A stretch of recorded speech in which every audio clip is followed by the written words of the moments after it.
I'd like to introduce Carissa Youssef, CEO, Stattonrock Group, Abbotsford, British Columbia. We'll be talking about flourishing in business, how purpose-driven leadership can grow our faith and the bottom line. Hi, Carissa. And as I'm asking these, so as I mentioned, as I'm asking these, yeah, you know, at our events, you can applaud whenever you'd like. And in fact, I should point this out. I'll just move that. We're actually not averse to people shouting out, amen. Now, I know it can be borderline, you know, it might be a bit tricky for some people, but if there's a comment you like, you can just shout out, amen. Preach it, brother. Doug, would that be appropriate? Does anybody want to give us a good practice? Amen. All right, anybody else? Okay, that sounds like a Mennonite amen. I could literally barely hear it, but anyways, all right. So it'll improve as we go along. All right.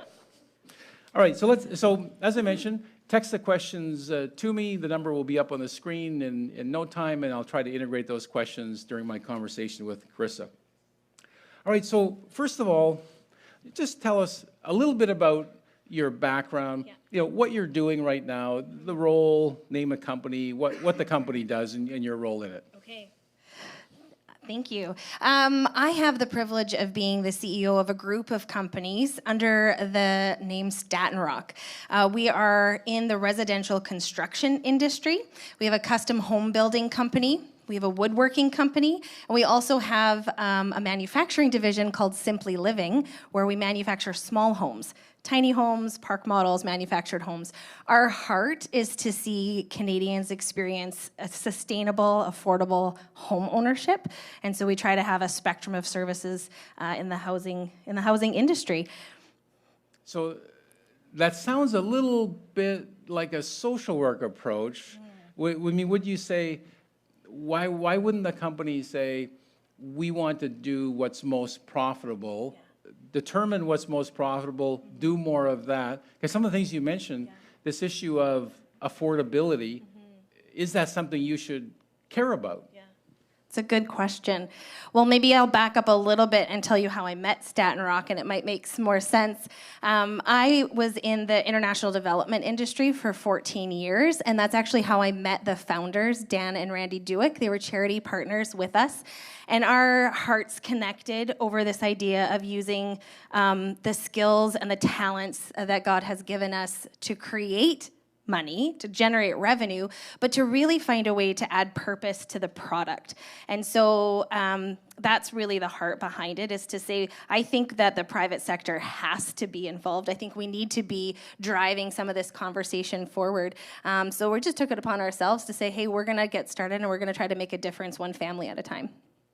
So what would you just... That's actually pretty good. So I hope we should almost identify the tables, and so we know where it's coming from. That's perfect. So what would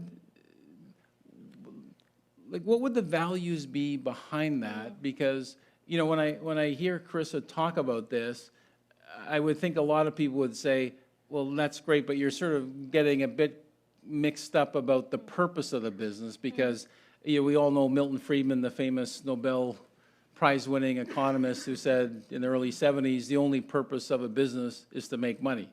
Like, there is no other purpose. We're just here to make money. So our approach at Stattonrock was to identify 7 stakeholders that we felt were directly impacted through the company.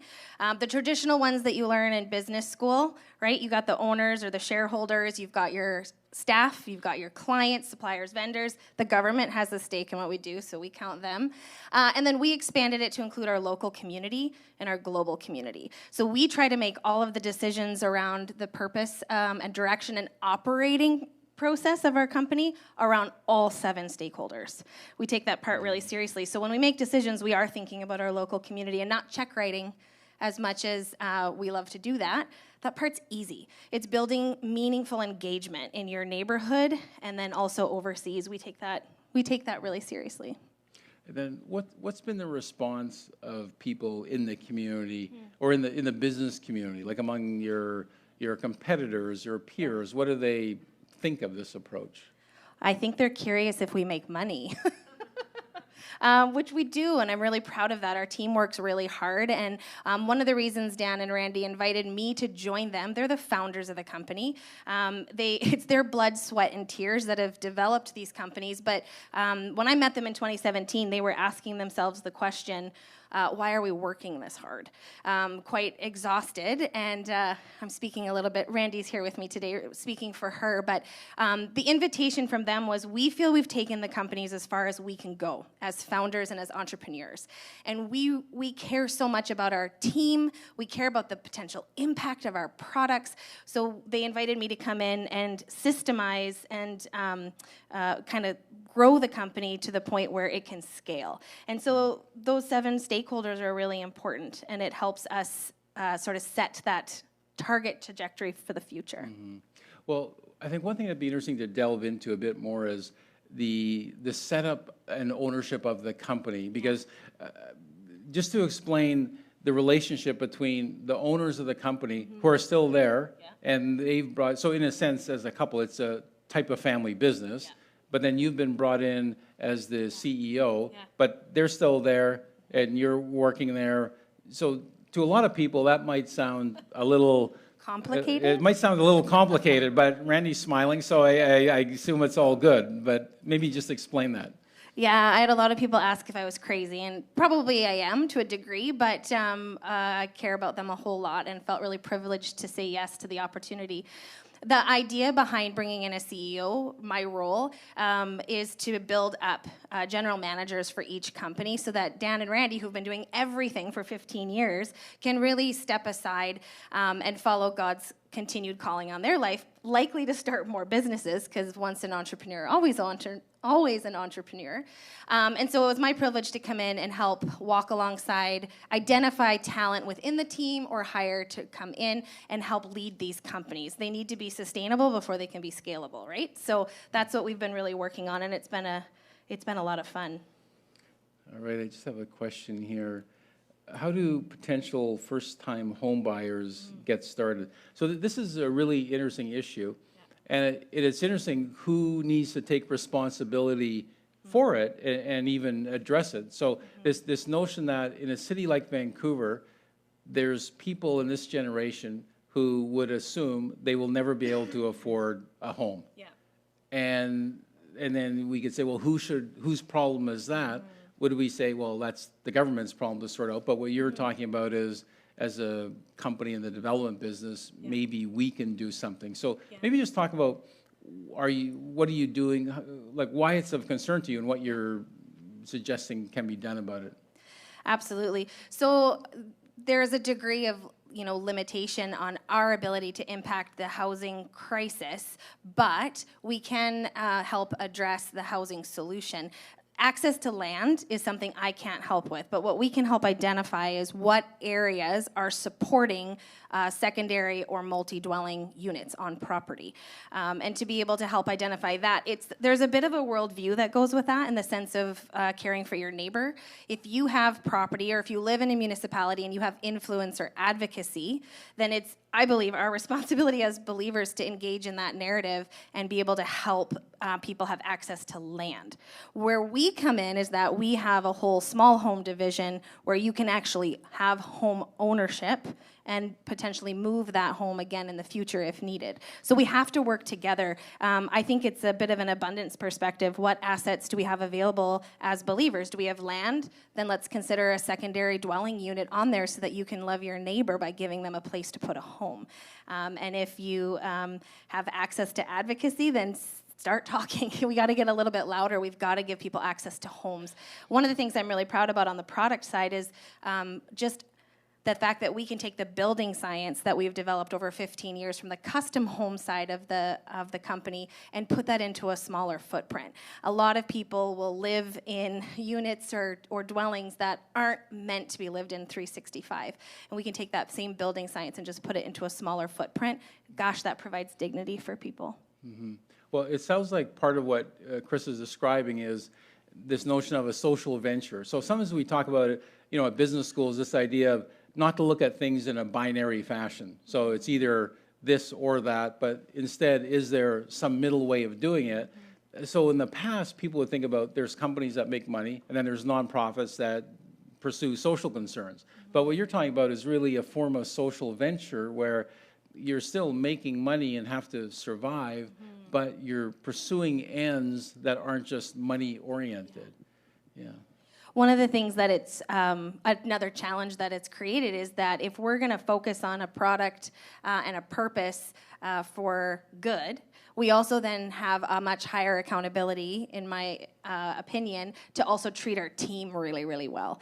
Because I think that there can be some competition for how much you're giving away or how much you're investing outside of the company. If your team doesn't feel supported, if we're not addressing cost of living struggles and inflation and all those sorts of things, then they're not going to be as supportive about the work that they're doing to give back to the community. So there's a tension there that we hold. How do we take care of our team? How do we make enough money so that they're comfortable and they can take care of their families? And that keeps them excited about what we're trying to do overall as a company.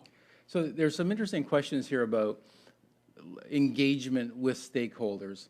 So let's say you have this idea and the owners do, and you say, well, this is a great idea, but depending upon the response of your stakeholders, the idea may die. So do you find you're trying to sell the idea to stakeholders or convince them? Like what's that process like?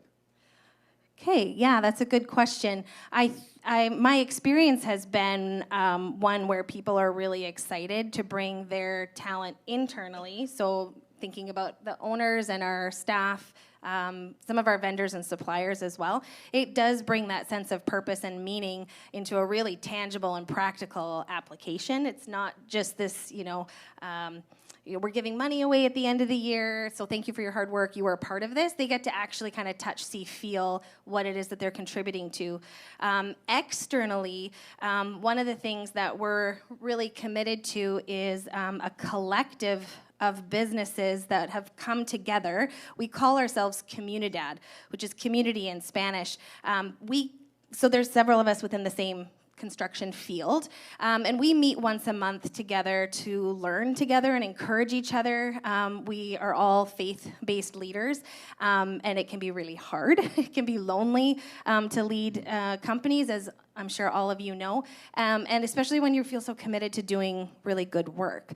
There's easier ways to do the job often. So we meet together, we encourage each other, and then we give together as well. So our global partnership is actually part of this collective called Comunidad. We partner with Food for the Hungry, and we support a community in Guatemala, and then we take our team members as well. So we try to bring that global connection, and we try to make that tangible too by bringing team members there. I've had the privilege just a few months ago to take 2 of our GMs with me to Guatemala, and it changes the whole dynamic of our working relationship because they've been able to see the impact of their work. So again, it's just those slow, consistent steps of trying to help people see what it is you're trying to do and then the results that come with it. I think there's a great sense of pride. Mm-hmm. And have you ever worked with charities in terms of trying to raise money to, let's say, build tiny homes or something that's more let's say directly related to trying to help people get into the market, or do you say, well, the government has lots of programs related to that, that's not part of what we want to do? Locally, you mean? Yeah, locally. Yeah. No, we partner with an organization in Abbotsford, but we really trust that charities have their scope and they're the experts, so we want to come alongside. So both globally and locally, we are just there to walk alongside. If the opportunity came up for a really practical way for our talent and our product to make a difference, we'd be open to that conversation. But for now, we just want to make sure that we're not getting in the way of what charities are already doing and that we're not reinventing the wheel as well. That's important. Keep the questions coming, because one thing that I find quite fascinating is it seems from what you're describing that this is a bit more complicated trying to make a difference, as opposed to, I build houses, I have a certain margin, I try to time the market, do whatever, and it's just profit oriented.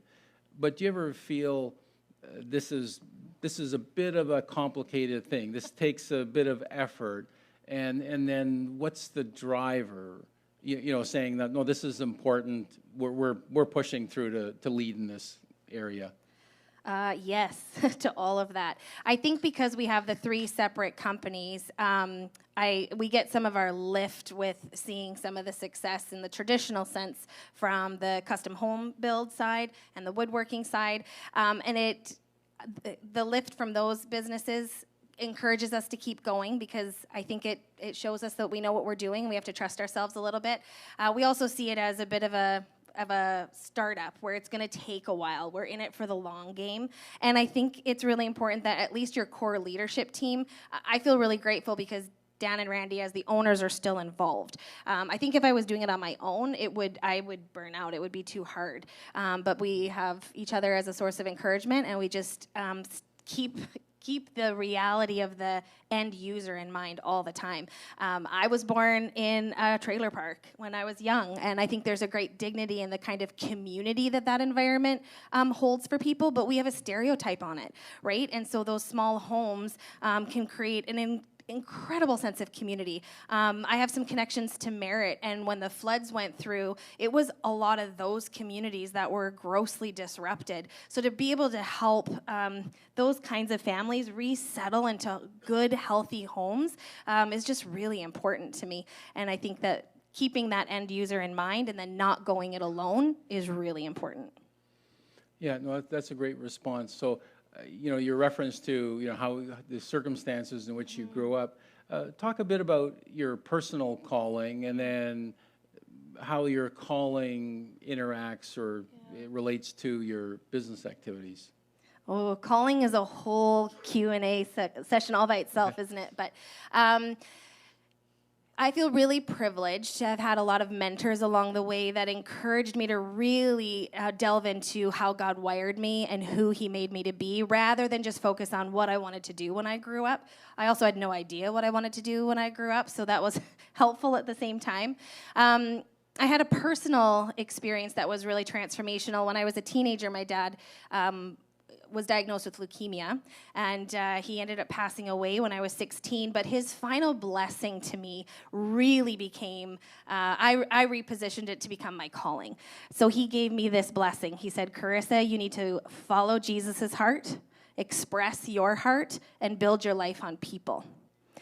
And really, there's about 1,000 jobs that can evolve out of that focus. But I took that, and then I said, okay, how has God wired me? How do I express the gifts and talents that he's given me? And how do I make a difference in the world by really building my career on people?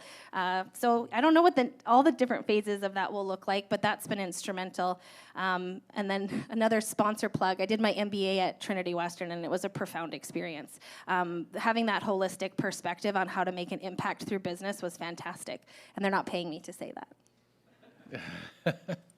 Well, that's a really good response. So how do you view business then? We talked earlier about business as ministry, business as a mission field.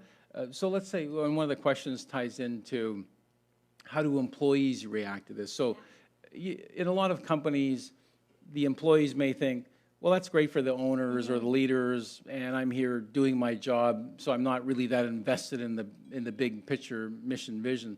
So what's your way of integrating employees, getting the whole company on board? Yeah, it's really important. Practically speaking, we do profit sharing. We want to stay a viable business, and that's one of the reasons why we stay focused on being a business. I think you can do good and make money. And so we give back. We share with them from the success of the companies. And then as well, we try to serve them and keep them connected as much as possible. So practically, some of the ways we try to make that connection for our team is our global project this year was to support a mental health initiative as a rural community in Guatemala was struggling to overcome the impact that COVID had on their community. So we thought if we're going to give money there, and we recognize how hard life is financially right now for our team, we need to make sure we're addressing some of those same things for our team. So practically, we doubled our benefits around mental health services that our team has access to. And then as well, we do once a quarter, we do what we call a Good Life workshop. We do this in conjunction with the other 5 companies in this Comunidad group. By sharing our resources, we're able to make more of an impact. So we bring in professionals once a quarter to do practical workshops for our team. So the first one was on mental health and wellness and what that looks like to flourish, what signs to look for in your loved ones that something might be off. We wanted to really always tie in the personal benefit that our team gets from what we're passionate about, so that when we're giving and supporting our neighborhood and our global communities, that they're also feeling some of that same impact. So it has to be both. Mm-hmm. So a question came in, and this is maybe a classic business question. So you're doing these positive things. What impact does this have on your bottom line? So a lot of people would think, if I'm making X amount of dollars, perhaps I give away a percentage of what I make. Or if I'm pursuing these charitable objectives, does this mean I'm making half as much? Or at the end of the day, does this mean I'm making 1% less? Yeah. It's a good question. We haven't done the math that way because we build it into our operating costs. So rather than giving out of the profit that we make and kind of deciding then what we can do, we actually build it into the cost of operating the company. And so it doesn't fluctuate. Yes, what we bring home every year might fluctuate a little bit, but that's my job, is to make sure that we keep that profit margin high. And coming in to train the GMs for each of the 3 companies, it's been top of mind. That has been our core effort. I've been helping teach some fiscal literacy and helping the team understand that there's different ways to make money. Just practically speaking, one of the ways that the team has been really flexible with me is I said we need to slow things down a little bit and increase our profit margin. So instead of focusing on more revenue, I actually proposed we do a 23% decrease in revenue. But when we did the math and I said, look what happens when we focus on our gross margin and we make sure our work is excellent, our profit goes up. Well, you better believe they got excited because the difference in what they could potentially have a percentage of was way higher. And so now they're asking different questions. They're super engaged. They're looking for the way that their day-to-day, I mean, we've got a whole host of laborers that are saying, hey, how do I impact that bottom line? I want to be a part of that because they know they're gonna benefit through profit sharing. And I forget where the question started, sorry. Yeah, no, it'll come back to us. Okay. And if you have the question, text it back to me, because as you're answering it, I'm looking at the next number of questions that are coming in. So there's a question here in terms of, as Christian leaders of a business, there's always an issue as to how do you share your values in the business. So on one level, we simply live our faith and people can see what we're doing, or there's different layers of being explicit, et cetera, et cetera. So in your company, what are the ways in which you reflect your values? So I have a pretty high priority on relationships, and I'm pretty much an open book. So everybody knows my why, what drives me, why I do what I do, and it's because God has been incredibly generous with me. And so that's really my posture in everything. So whether or not it's how that plays out when I look through kind of our HR practices and how do we go further to benefit our people beyond what's just right, what else can we do? They know that comes from my why. And then there's just the opportunity that we have through our global partnership. I leverage that. I don't know, I'm hoping most of you have a charity partner. I think it's a great way to walk alongside and create impact. But I leverage that opportunity by taking my key leaders on those trips, and I let the charity do a lot of the heavy lifting. I can stay the boss and engage in conversation, but the spiritual conversations we're able to have outside of the office are profound. And then I get to participate in that integration when they come back to the office to say, oh my goodness, do you remember this? Or maybe they haven't prayed for a really long time, or whatever that might look like. But I think it's creating those opportunities where you can have open dialogue and encourage people, and then just be really open about your why. That has certainly led to a deeper level of trust and relationship with our key leaders. Mm-hmm. Then one issue that often comes up is, how do you maintain staying authentic and not be accused of what might be called in some contexts greenwashing, whitewashing, et cetera, et cetera. So meaning that, how do you convey that we're doing this from a values-based perspective because we think it's important, it's not a way effectively to make more money? Because we all know companies and, that spend $100,000 dealing with some environmental mess, and they spend $1 million telling everybody about it. Yeah. So consumers and people in the public tend to get a little cynical about this. So how do you maintain authenticity in terms of your actions? In my opinion, it's just too hard not to be consistent. The work is too hard. I don't think it's worth doing if you can't be fully committed to it. So if you aren't operating from a place of genuine desire to make a difference, you won't be able to sustain it. There's much faster, easier ways to make money, and I just don't have that. I don't have the stamina it would take to just do it off the side for PR and not follow through with it. So that's my experience. I know everybody faces different things. The level that our company is at with 35 staff, it allows us. There's no room to hide. We have to be consistent, and we have to live with integrity with all of our choices. There's just no wiggle room there. So for me, that's been my experience. Mm-hmm. So we have 6 or 7 minutes left. So if you have any more questions you'd like to pose, make sure you text them to me, and I'll try to get them in before we wrap up. One of the things that we discussed a lot of leading up to your presentation was the notion of collaboration. Yeah. So, you've put a big emphasis on the importance of collaboration. Yeah. So maybe describe how you collaborate, why that's important, what the benefits are. Yeah, I touched on some of these examples, I think, a little bit, but I think it comes from this worldview of choosing to have a perspective of abundance. I know that it doesn't take any effort right now to have a scarcity perspective with supply chains and inflation and labor shortages and all the things. I think what takes discipline and what takes some maturity as far as being a believer is to always hold an abundance perspective. I think that's either a mouse or a raccoon, but we will continue. We'll push through. And so it even changes how you see your competitors. Now I'm trying really hard to identify us as working together. We give referrals to each other if we don't feel like we're the right fit for a client. It changes how you approach each of your stakeholders, really. But I think the example of collaboration I'm most proud of is this group that we refer to as Comunidad, where we lean on each other. We are able to share, what's working. How are you meeting the needs of your team? How are you holding integrity with, difficult situations? And then because we want to give back to our teams with this quarterly workshop, we're able to share those resources and costs and do much more in-depth training, I guess, for our teams by doing it together. There's a couple of other things I find really important about collaboration. It's easy for a company to take credit for their partnerships, whether it's a local charity or a global charity, but when you give together, you share the credit as well. And I actually think that's really important as part of a spiritual discipline. It's not Stattonrock's success, it's Comunidad's success. We're part of that. So you share the glory a little bit, which I think is a spiritual discipline.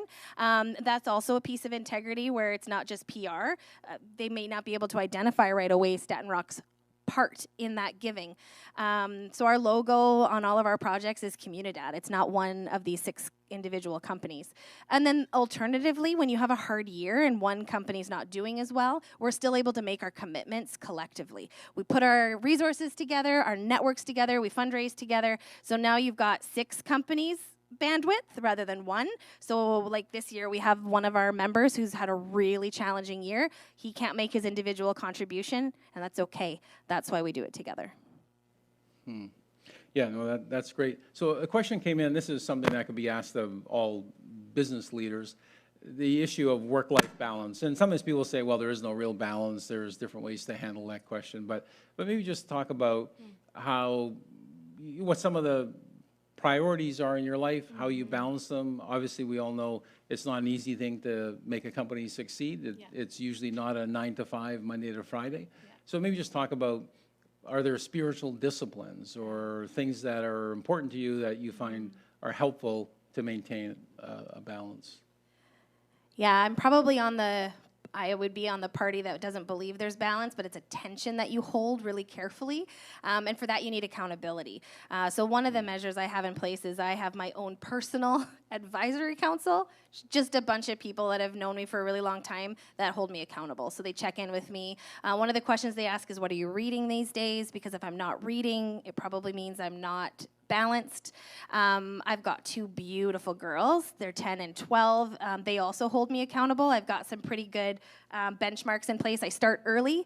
My workday starts really early. I've always been a morning person, and I wanted to start with our construction crew. So I start early, and then I do pick up a couple of days a week at the kids' school, spend a few hours with them. If there's work that still needs to happen, it happens later in the evening. So it's just putting the big rocks in first. I'm not always doing it well. I cannot give you all the answers. It's a constant struggle, but I think having accountability and then really making sure you've got clear priorities to start are pretty essential. Mm-hmm. Yeah, no, those are really, really good points. And that, of course, is a challenge for seemingly everybody in business to have that balance.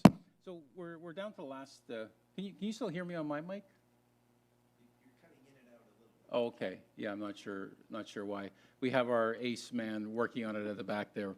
So we have just about a minute and a half left. So is there something that you could just convey to people in terms of encouragement, in terms of, I assume, yes, I can hear myself, so I'm not sure what happened. You know, this is a perfect time for an anecdote.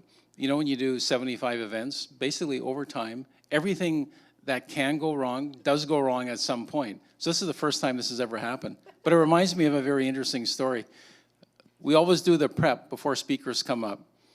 And we had this lady presenter. She was doing a phenomenal job. And I think it was with Paul. We were sitting at the back, and we could hear this banging noise every few seconds. And we couldn't figure out what it was. Anybody guess what that was? She had these large dangling earrings.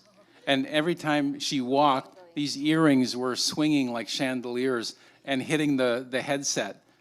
Then I thought, yep, you know what? You do this long enough, everything happens. So this is just one more for the ages. I'm not sure why the headset's not working.